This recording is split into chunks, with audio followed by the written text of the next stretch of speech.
This is an open meeting. Posted right around the door here is the actual Open Meeting Act, made accessible to all members for reading. I would ask if you would stand with us, join with us in a moment of silence, and as well, the Pledge of Allegiance.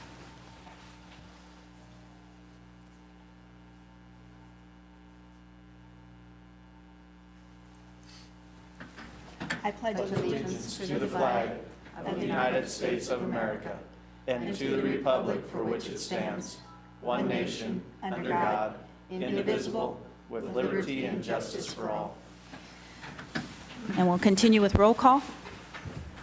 Coy, Here. Lange, Here. Merrill, Clausen, Here. Murin, Here. Moaning, Here. Baus, Here. File. Here. All right, first on the recommended action is approval of a consent agenda as provided you. So moved, Your Honor. Second. A motion with a second. Your Honor, I will be abstaining from the consent agenda as there is some items on the Norfolk Softball Association that I am involved with. All right. Thank you, Councilman Faust. The rest of you, please vote. All council members voting in the affirmative. All right, and as well, a request for approval of the full agenda is provided in your packet. So move, Your Honor. Second. A motion with a second to approve the full agenda. Again, please vote. All council members voting in the affirmative. All right. Moving on to public hearings. First on the agenda tonight, we're going to take public hearing 28 and 30, and let's combine them. Public hearing to amend the comprehensive plan from County Industrial District to Industrial at 1920 Glen Street at the request of Brian Gibbs, and as well, a public hearing at Brian's request for a zone change from I-3 Heavy Industrial District to I-1 Light Industrial at 1920 Glen Street. And with that, I will open this hearing. And Trent, are you going to speak to this? Brian, do you want to come forward and speak to these first? All right, we'll let you do that. If you will, sign in for us. State your name, if you will, for the record here.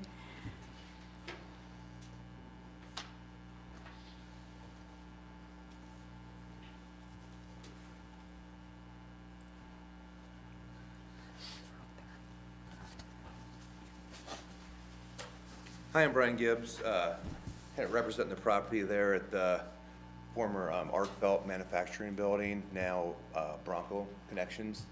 And we're looking at a zoning, I believe a zoning change, so he can sell his Broncos. He restores 68 to 72 in that range. Doesn't sell a ton of them. He's not gonna have a big car lot sitting out there, nothing like that, a whole bunch of cars. Totally restores them, ground up restoration, sends them all over the world, actually, not just the US, all over the world. So I'm not sure how many sells a year. Dan Jones could answer that, but I'm guessing maybe 10, if that. Probably not even that many. I mean, he's so booked up. You order one, it takes him like a year and a half to get it all put together.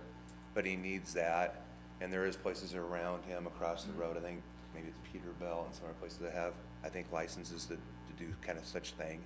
And that's what he's wanting to do in that area. But that's what he does. Okay. Any questions at all, council, for Brian? Glad you're here. Thanks. You bet. Thank you. Trent, anything you want to add to this? Mayor and council, I think Brian explained it pretty good there. They moved from another business that he was also renting, Dan Jones with Bronco Connection, and he had moved over to this building, and it was zoned county industrial track, so it just didn't meet automobile resale. So that's what started the zone change over to I-1. And in that same time, then it was taken out of the county industrial track. So that'll be, that little spot will be incorporated into the city limits then, so. Okay. Any other comments or questions at all, council? So it's, the comp plan showed it as, I mean, we're making a change to the comp plan. Yes. The comprehensive plan would have showed it just as industrial, would it not? It showed it, yes, Councilman, it was county industrial track is what it showed it as, and changed it to industrial. So we're going from industrial to industrial, just a different aspect of the industrial on the comp plan. Yeah, I didn't realize that the comp plan was that specific. Is it on the site?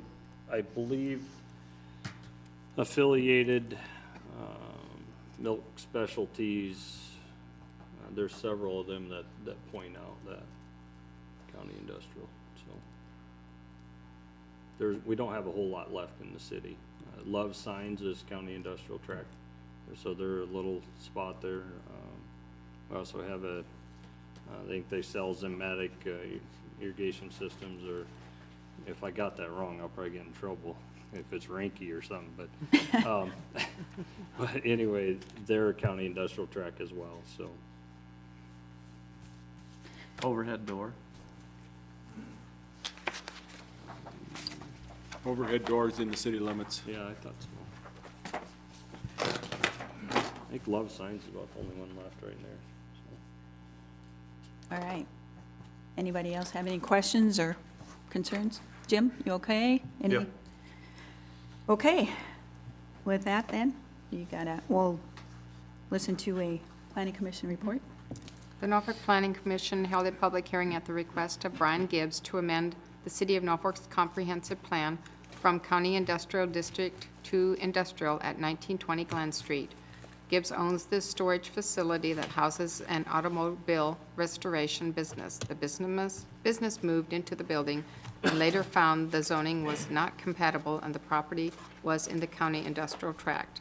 They requested removal from the county industrial tract and are now requesting an amendment to the comprehensive plan and zone change. The Planning Commission recommends approval of the zone change on a 7-0 vote. And then the Planning Commission also held a public hearing at the request of Brian Gibbs for a zoning change from I-3 Limited Industrial to I-1 Light Industrial at 1920 Glen Street. The Planning Commission recommends approval of the zone change on a 7-0 vote. All right, and with that, we will close both these public hearings then, and I will ask for consideration of ordinance number 5287, which would be amending the comprehensive plan from County Industrial District to Industrial at 1920 Glen Street. Your Honor, I will introduce ordinance 5287 on first reading. Second? All right, we have a motion with a second for consideration of ordinance 5287. If no further discussion, I'm going to ask you to please vote. Oh, short title, I'm sorry. An ordinance of the City of Norfolk, Madison County, Nebraska, amending the future land use map of the City of Norfolk, Nebraska, providing when this ordinance shall be in full force and effect, and providing for publication of this ordinance in pamphlet form. All right, now, if you will please vote. All council members voting in the affirmative, ordinance 5287 carries on first reading. Your Honor, I move we suspend the rules and pass ordinance 5287 on second and third. Second. We have a motion with a second to suspend the rules and to pass ordinance 5287 on second and third. Any question or discussions at all on that? If not, please vote. All council members voting in the affirmative, ordinance 5287 carries on second and third. All right, and then again, consideration of ordinance number 5288. Asking for consideration, which is amending the zoning district from I-3 to I-1 at 1920 Glen Street. Your Honor, I'd move consideration of ordinance 5288 on first reading. Second that. A motion with a second. I had to sneeze, Beth. Did you have a? An ordinance of the City of Norfolk, Madison County, Nebraska, amending the zoning district map of the City of Norfolk, Nebraska, providing when this ordinance shall be in full force and effect, and providing for publication of this ordinance in pamphlet form. All right. No further discussion? Please vote. All council members voting in the affirmative, ordinance 5288 carries on first reading. Your Honor, I make a motion that we pass ordinance suspend the rules and pass ordinance 5288 on second and third. Second that, Your Honor. All right, we have a motion with a second to suspend the rules and to pass ordinance number 5288 on second and third. If no further discussion, Glenn, please vote. All council members voting in the affirmative, ordinance 5288 carries on second and third. All right. Next on the agenda is consideration of approval of a contract with Elkhorn Paving Construction for concrete improvement 2014-1 project 5th Street from Madison Avenue to Phillip in the amount of $182,653.85. Do I have a motion for consideration here? I'll make the motion. Second. All right, we have a motion with a second, and with that, we have Mark in front of us. Evening, Mayor and Council. As in the last meeting, we sought permission to negotiate contract with Elkhorn Paving as state statute allows when we received that single bid above the engineering estimate. Since then, Dennis and I met with the contractor to discuss the bid prices and see what kind of wiggle room, if any, there was to get those down. In that discussion, the contractor pointed out that, that this project is being funded by a CR grant. So there's Davis-Bacon wage determination, which requires them to pay their workers higher wages than their normal salaries. Another reason was concrete prices. They're seeing are about 10% higher than they were this time last year. So, as raw material goes up, that just gets relayed to the end user. Paving is only one block long. We're going from Madison to Phillip, so it's only one block long, and they can only pave that at half width. Their paving machine can't go do the full width in a single go. So it takes a lot more labor over a significantly less square yardage. So that also drives up the price. On the removals, there's asphalt on top of concrete, and so they have to separate that as they remove it before they can grind it up to use elsewhere on other projects. So there's a slew of reasons that we discussed with the contractor, and basically at the end of the conversation, we just blatantly asked him, is there any wiggle room? What can we do to get that price down? And he said there's no wiggle room unless the city is willing to use some resources to take care of some of the contract items. And those are very insignificant, very minor items. So we felt that the contractor was able to justify most of his prices. I believe there's 5-6% above our estimate. So, with all that taken into consideration, we would recommend approval of the bid amount. And if there's any questions, we'd like to answer them. Okay, thanks, Mark. Anyone have questions for him? And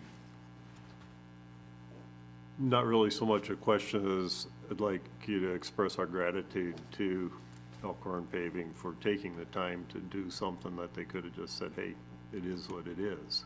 Right. So, And they've been great to work with. The few years I've been here, I've worked on a lot of projects with them. They're a really good contractor to have in town. So.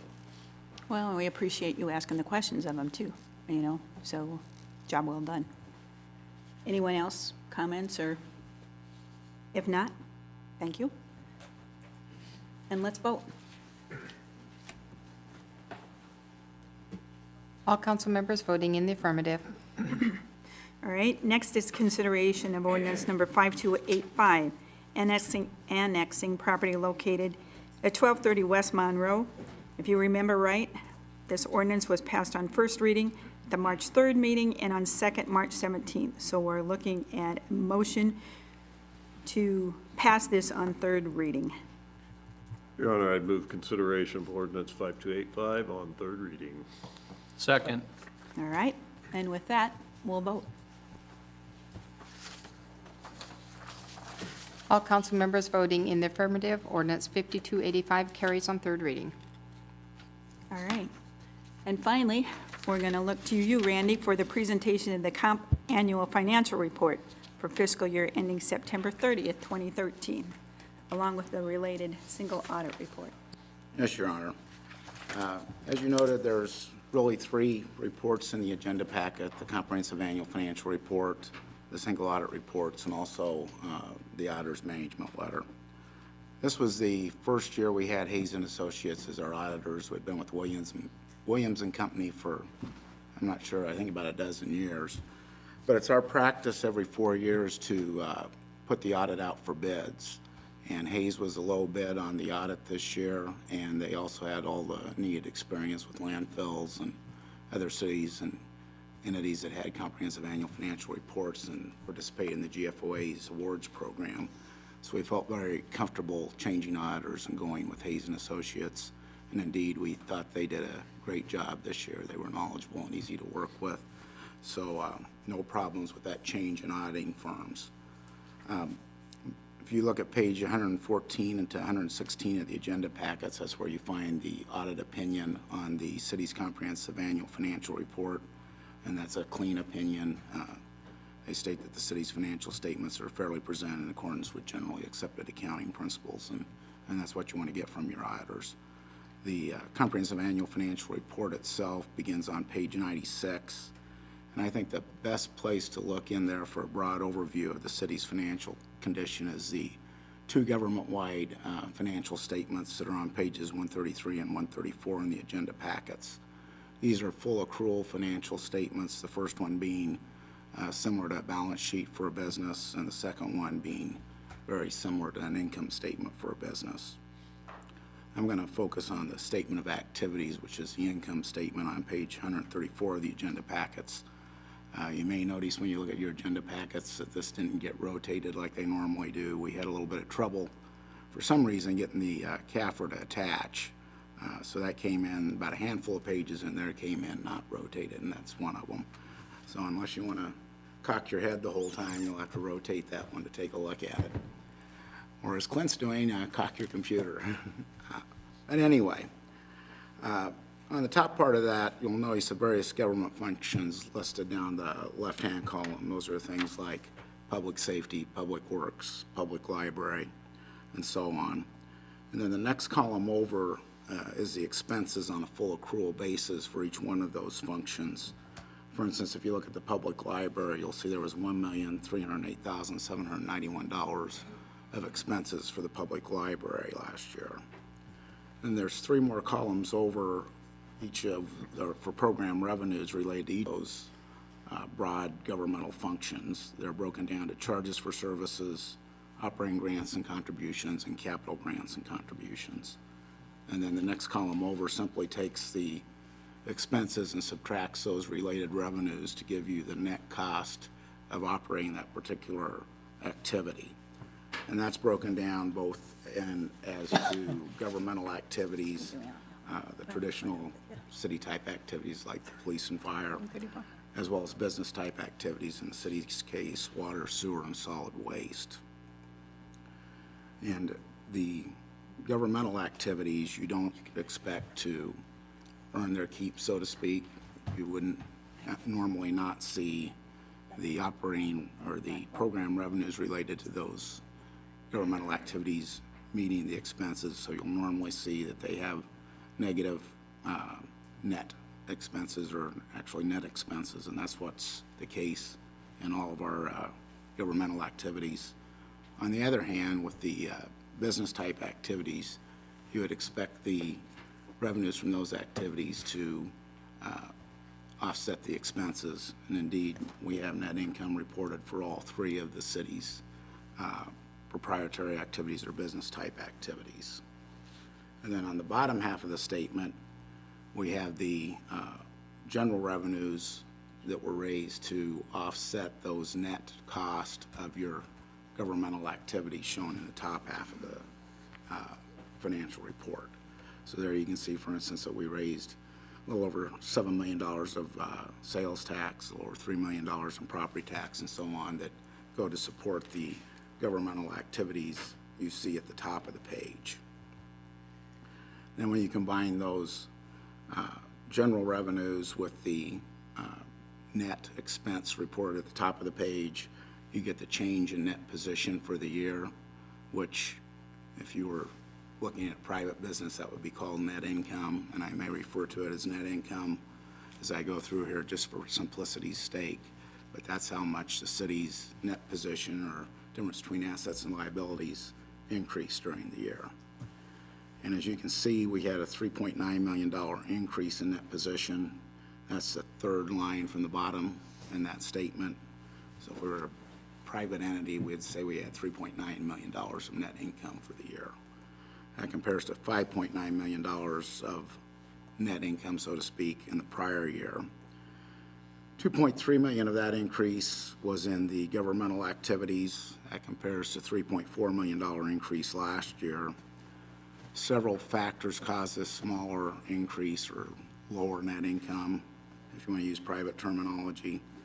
One of them that you're all familiar with is the $544,000 refund to Tyson of use tax that they paid in error. We refunded that to them in May of last year, I believe it was. That was a refund going back for use tax paid in error from January 1999 to December 2005.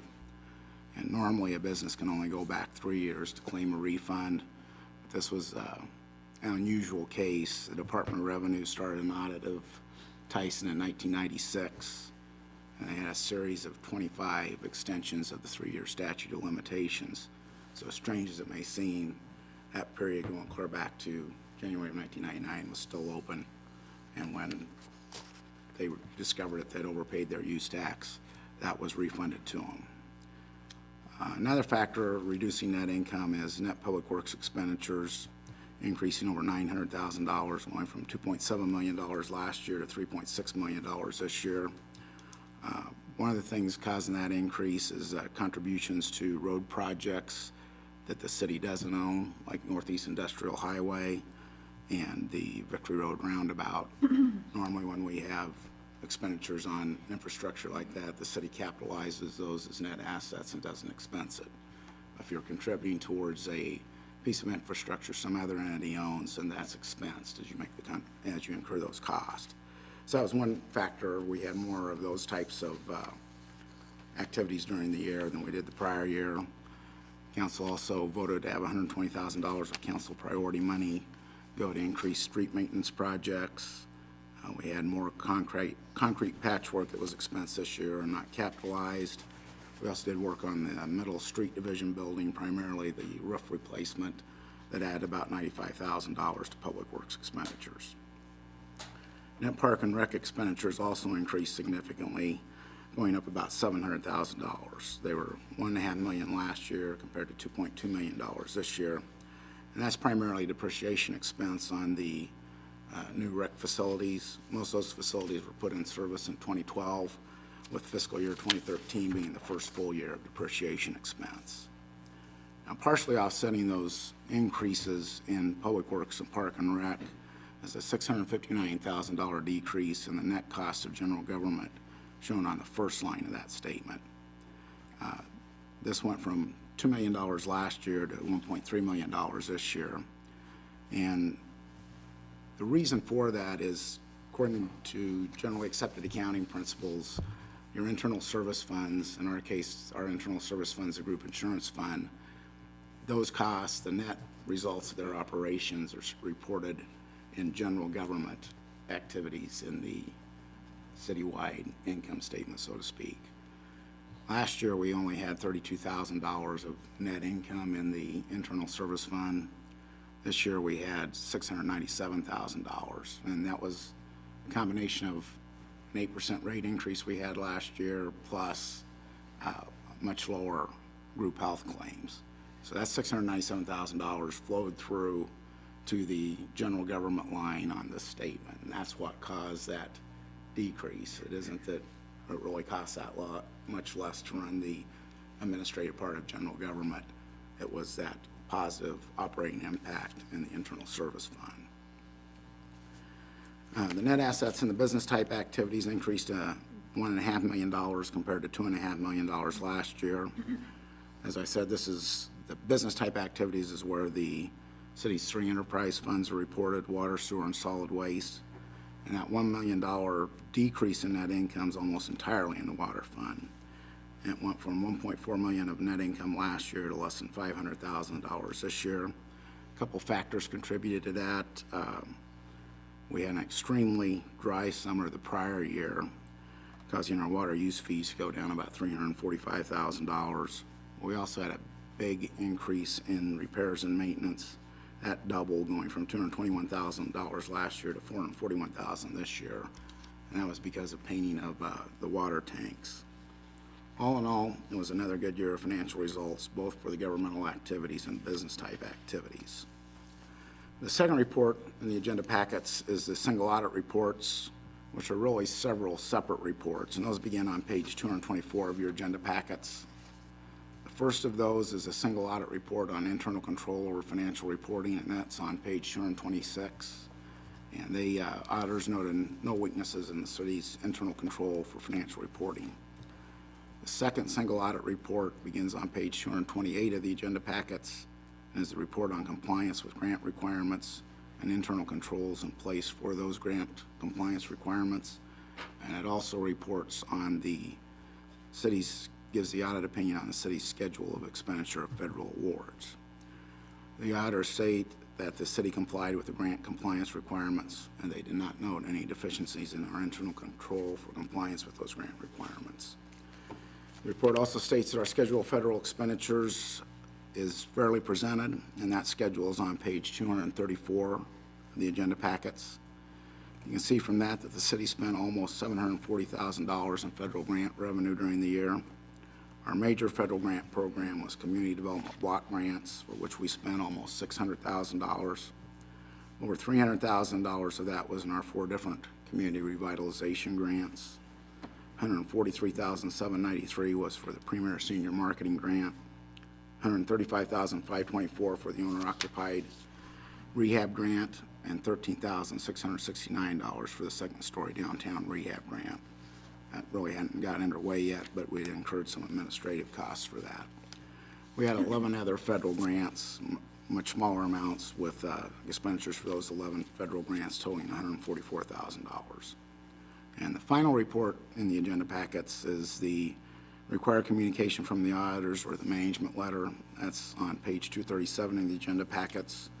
And that talks about the auditors' responsibilities under generally accepted auditing standards, and it's a clean report. And it notes no disagreements with management or other difficulties performing the audit. So all the audit reports were clean. I'm very pleased with that. Like I said, I was very pleased with the auditors. They did a great job for the first year. And I'd be glad to answer any questions you might have. Any questions at all, council? Anybody? Randy, have we had any dealings with this firm before?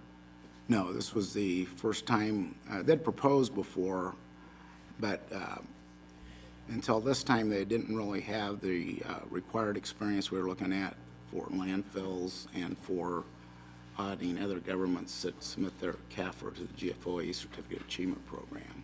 This year, they had both of that, and pretty heavy experience in both of that, and the lowest cost. So with both of those put together, we thought it was time to change firms.